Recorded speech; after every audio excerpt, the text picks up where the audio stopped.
자, 우선 홍장원 문제 살펴보겠습니다. 홍장원의 말이 입이 지금 한 개가 아니고 여러 개인 것 같습니다.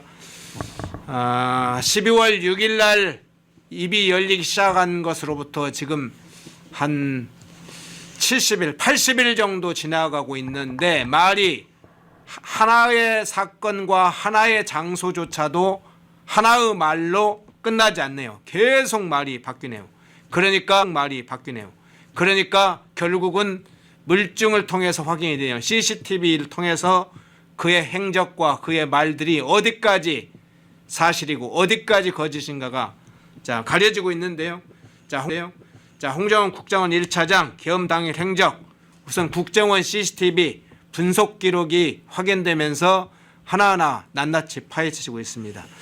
자, 그 관련 영상. 국정원 1차장은 계엄 당일 여인영 전 방첩사령관과의 1차 통화가 이뤄진 장소가 자신의 집무실이라고 했습니다.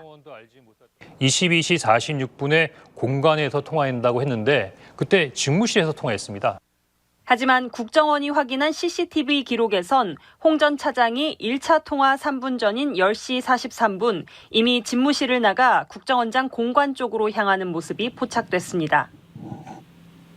예, 참 재밌네요. 처음에는 공관 옆에 공터에서 여인영 사령관과 통화를 했다고 이야기를 했고, 지난번 헌재 8차 변론에서 조목조목 이상하다, 너 말이 이상하다 나왔는데, 이제는 채널A에서는 말을 바꿔서 사무실에서 했다라고 지금 인터뷰에서 지금 이야기를 했는데, CCTV 확인 결과 그 말도 시간대별로 보니까 맞지 않다. 이 행적들이 좀 나오고 있네요.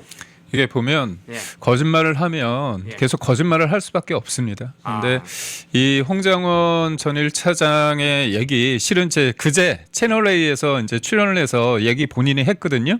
근데 그 채널A에서 어제 또 거짓말을 했다고 보도를 한 거예요. 그러니까 7분 정도 방송에서 7분 동안 기회를 줬는데 그 기회에서 한 말도 채널A가 다시 그 문제가 있다고 좀 보도를 한 거죠. 그리고 오늘 나와서 또 어떤 거짓말을 할지 모르는데 본질은 이게 이 사람이 얼마나 공작을 하고 있느냐. 제가 아주 쉽게 말씀드릴게요. 이 사람이 뭐라고 했냐. 방첩사령관한테 전화를 받고서 자기가 공간의 어두운 공터에서 휘갈겼었다. 왼손으로 휘갈겼었다. 서서 그렇게 얘기했습니다. 이게 어떤 의미냐면 그냥 모르는 사람이 들을 때는 저 사람이 굉장히 구체적으로 얘기하잖아요. 그럼 있어 보이잖아요. 뭔가 있어 보이려고 자기가 거짓말을 하는데 그게 있어 보이게 하기 위한 일종의 장치입니다. 일종의 장치예요. 근데 이게 이 사람이 자기가 여인영 전 방첩사령관한테 그렇게 어두운 데서 휘갈겨서 왼손으로 썼다고 했잖아요. 근데 어떻게 엊그저께 채널A에 나와서 얘기했냐. 짧게 전화 받고 자기가 자기 사무실 들어가가지고 거기에서 받았다고 얘기한 거예요. 왜 얘기를 그렇게 했느냐. 앞서 그렇게 본인이 한 부분에 대해서 조태영 원장이 CCTV 확인해 보니까 당신 그 시간에 11시 6분에 사무실에 있었다 얘기하니까 또 어떻게 거짓말을 했냐. 내가 잠깐 전화 받고 3분 정도 이동해서 거기에 썼다는 거예요. 근데 잘 보세요. 제가 몇 시에 누굴 만났냐 제 기억을 못해요. 하지만 너가 그 사람을 밖에서 봤냐 안에서 봤냐는 기억을 하는 거예요. 근데 그거를 어떻게 얘기를 했습니까? 이 사람이 왼손을 휘갈겨 썼다. 서서 어두운 곳에서 그다음에 뭐 안에 있는 메모지를 꺼내서 그렇게 막 썰을 풀었어요. 거짓말을 막 잔뜩 해놓고 실은 보니까 내가 안에서 썼습니다. 이렇게 얘기한 거예요. 근데 저는 여기서 우리가 본질적인 걸 찾아야 된다. 왜냐? 이게 원본이라는 거잖아요. 원본 자체를 내가 어디에서 썼는지조차도 모른다는 거잖아요. 그렇다면 둘 중에 하나입니다. 원본 자체가 처음부터 없었다. 근데 그거를 어둡고 뭐 갈겨 쓰고 그러니까 그게 내가 잘 못 알아보겠다. 그래서 제3자한테 시켰다는 거잖아요. 근데 사무실에 불이 안 켜지나요? 근데 사무실에 들어가서 쓰는데 왜 휘갈겨 쓰고 왜 서서 씁니까? 멀쩡하잖아요. 그럼 쓰면 되잖아요. 그리고 주머니에서 꺼낼 일도 없네요. 그렇죠. 그러니까 이게 다 거짓말인 거예요. 이게 다 거짓말. 그리고 대통령이 딱 전화 통화해 보니까 술 먹은 것 같다 했더니 이 사람이 뭐 어르신들과 술 먹어서 뭐 마셔서 잘 문제 없다고 얘기하지 않습니까?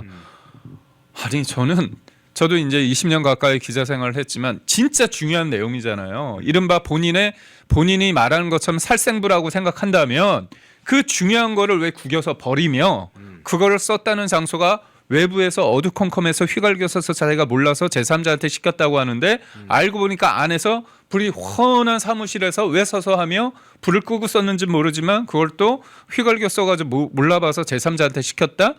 이거는 말이 안 되는 거예요. 이런 사람이 국정원 넘버 2였습니까? 제가 실은 제가 국정원 합격했었거든요. 그랬어요? 네, 근데 국정원에서 이런 사람이 어떻게 말이 됩니까? 야, 너 어디 누구 만났어? 어디에서 만났어? 무슨 얘기했어? 근데 제가 실은 뭐 수첩을 적었는데 그거를 어두운 데서 했다고 하니까 야, 알고 보니까 너 사무실에서 뭐 훤한 데서 만났잖아. 그럼 그 사람 보고한 거를 우리가 믿나요? 국정원 쫓겨날 사람이에요, 이 사람은. 그렇다면 이 사람은 왜 그 소중한 원본을 구겨서 버렸다고 하며 왜 본인은 말도 안 되게 공토해서 그렇게 했다고 얘기를 할까요?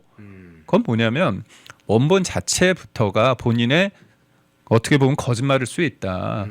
그래서 가장 중요한 건 뭐냐면 그 원본을 왜 버렸냐. 그런 질문에 대한 대답도 못 하는 거잖아요. 그렇죠. 그리고 내가 제3자 보좌관한테 시켰는데 또 오후에 네가 생각나는 대로 한번 써봐라. 왜 너가 생각나는 대로 써요? 본인이 전화 통화했다면서. 그러니까 이런 모든 일련의 상황이 예. 말이 안 되는데도 불구하고 12월 3일 계엄 이후에 이 사람이 6일 날 어떻게 했냐? 대통령이 싹 잡아들여라 하고 내가 여인형하고 통화해보니 뭐 명단을 불러줬다. 이게 그냥 팩트처럼 사람들 머리에 각인돼 있는 거예요.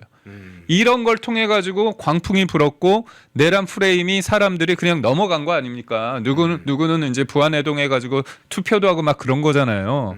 이런 어떻게 보면 내란 프레임과 탄핵 공작의 가장 선봉에 선 사람인데 이 사람이 기억에 대해서 이런 식으로 계속 바뀐다?